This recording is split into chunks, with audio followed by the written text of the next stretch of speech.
production, because it's like the more I produce, the more I can, just let it out, and then I can go into the next thing and the next thing and the next thing. We never have time to really sit down and enjoy the things that we like, And I think I wanted to touch on this, I think I mentioned it earlier, about chasing perfectionism, right? Yeah. Especially as a painter, right? When you're painting something, or you're creating something, or even a poem or a story, how hard is it to not fall into the trap of trying to do it because you want it to be perfect, trying to get, like, you know what I mean, like you want to just keep going until it's perfect, and then you can stop.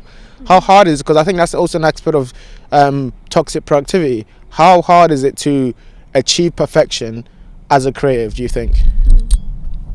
I think for starters, if you're going from top to bottom, perfection is definitely subjective, way definitely, because like someone's perfection could be way different to someone else's, and I think we all hold ourselves to our own standards of perfection, which can be way too high sometimes. But here's the question, sorry, I know you got a point. Yeah. Do we still judge quality though? Even if it's not perfection, we can still judge. Quality is not subjective, is it? That's what I'm saying. Like, we know Van Gogh is a fucking crazy artist. Even though they thought he wasn't, we know he is. Yeah. Talk a little bit about how the struggle of that is, like how even though it's subjective, it's still kind of not. Yeah, I think, okay, when it comes to artwork, quality, I believe, is subjective as well. Ooh, okay, go on. Because, okay, when it comes to t-shirts and clothing and things, quality is objective, because if you can tear a t-shirt in half, that's not quality, is it? But when it comes to artwork, quality is subjective, because sometimes you have abstract artists who do abstract work, and people would just say, oh, it's just splashes of paint, I could do that. My 3-year-old also could do that, and people would just say that. And then there are people like Van Gogh, like you said, intricate work, expressionist, it's all very quality, very quality English. I think that that's why I think quality is subjective, because you go through all these different artists who use different mediums. Even people who will do performance art, which is like you'll burn a piece of paper and that's art, but you can't. I don't think that's art. It's art is art is in the eye of the beholder. Then okay, let's talk about that for a second. Let's get a little sidetrack. Let's talk about that for a second. Then I got a question on that. Then, okay. If art is in the eye of the beholder, right? Because things have to be bound in order for us to be able to kind of describe it, right? If we're saying art is in the eye of the beholder, then shitting on the floor is art. Because you can retrospectively say it's art. I know, I've seen that. That guy was like, that's not art. You can't just. My argument for that, right? I think art has to have a purpose, like anything else. You drinking that Fanta right now had a purpose. That's you saying I like that Fanta, I want to drink it right now. I can't retrospectively say, what did you mean by that artistic expression you just did? And you could be like, oh, yeah, actually that might be an expression, but in the beginning you didn't mean it to be art. So I think art has to be bounded by some sort of shared idea of what we perceive art is. Do you think I'm wrong in that sense, or do you have any pushback against that? No, I mean, you're completely right. You're right. You had the right energy, you had the right spirit, but I also think that when you go into an art museum and you see like a blank page with like a one single dot, and you say that took no effort, but it has a meaning to someone. The artist might have said, oh, it's just because I want money. I'm a named artist, I'm a brand artist, so they'll buy this for millions of pounds or millions of dollars.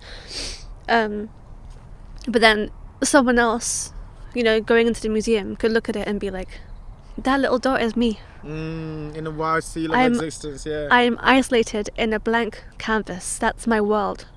And that's what makes it art. It's people's opinions of the art. Yeah, exactly. Someone can look at it and be like, bro, what? What is this? I've done that before, to be fair.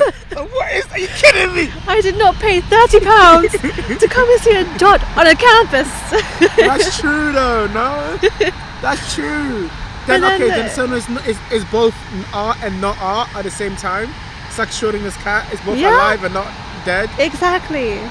Exactly. It's both dead and alive and missing. It's all those things. Depending on the beholder, depending on the person viewing it. And that's what affects quality. Okay.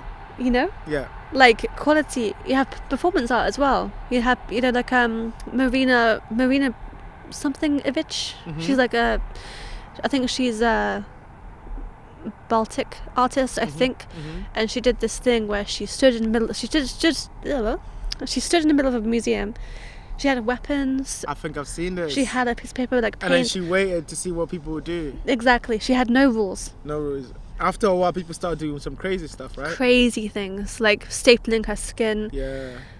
Putting glass on her and things like that, and that was her performance art because it was her testing the limits of humanity. Yeah. That was her reason. But then someone standing there in front of a table of things could just be someone's there. Yeah. Just someone. So it's funny then. Okay, here's a question then. To go on this, I like this topic. We'll go back. There is structure to this. There is beauty to the madness. Just like there is trains to the noise. There's noises to this beauty to the madness. Okay, I feel like okay. So when we talk about subjective art, when we talk about all these things that we think it can be defined by the person who's viewing it, right? As an artist, how do you now anything you make, right? And you say, okay, like you talked before, you're creating something to just coming from internal, so you can get other people not to maybe understand, but like it's just, you're trying to say something. You're using colors, to trying to say something, right? How do you balance that with the fact that people can just say, I don't care that you use blue. That means you're super, super happy and all your work is just like, like how do you not, fear people misconstrued in your art? I guess I do fear it as well. Like, to answer the question, I do fear it, but it's the fear that makes it worth it. Okay. To me anyway. An example is when I was in college doing my art and design, I did this photography project where I was taking inspiration from the Renaissance paintings of like the goddesses and the gods, and like they used to always use nude paintings as a like expression of their deity, and they don't care about you lowly moral people. Using the human body as a sort of expression of vulnerability and how they don't need to be vulnerable because they're gods, or like just stories basically. So I used a photography project that was obviously not nude because we were like 16, 17, but like I was using the same sort of like what would you call it? You're basically inspired by it. Arrangement of the portraits. So yeah, my model would be like in the same sort of like poses and like the same arrangement of people in the background and like the same sort of archways and things like that. And I use it as a photography to kind of compare modern art to Renaissance art. And because I took so many photos and I put them all up because I was like, I love them all. I can't just like take away them because they're so beautiful. Someone said, "Oh, is this product about obsession?" Because it is all the exact same model, so many photos, hundreds of photos, and they were like, "This looks like a stalker type obsession project. Is that what this is about?" And I was like, "No, but I like this." I was like, "Don't say that, but I like it." Yeah.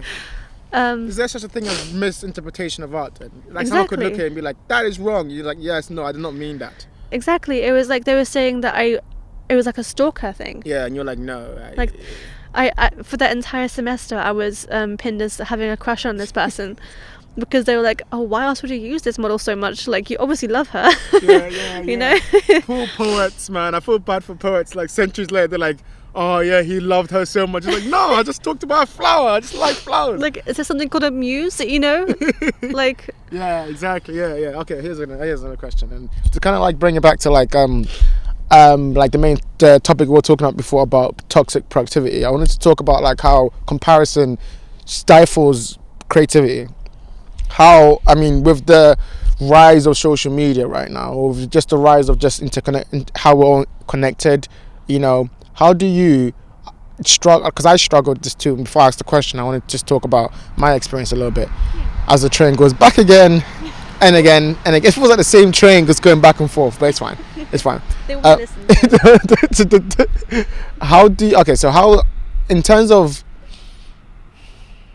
because I feel like there's more and more creators being made day by day, right? And like we said, like now art is subjective, so anyone can just say that what I'm creating is art. Words can be art, dots on the screen can be art, you know, like AI is making art now, which again that brings up the whole question of creativity is supposed to be a human concept, about how we're kind of like talking about our experience in our human experience, but now it's been hijacked by electronics. So like, is what we've done art, or has it just been something just like can be make like it's a maths, you know, something that can be just like A's and ones and zeros, and then boom, you can like basically the question I'm asking, without getting too, you know, sidetracked by AI, how do we balance, like how do we be stable in our creativity when there's so much things you can compare yourself to, you know, especially on social media? You look on social media, everyone's creating, everyone's doing all these things, you know. How do you not fall into the trap of being so, like, again, toxically productive because you want to just keep up with what everyone else is doing,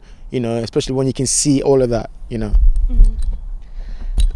I think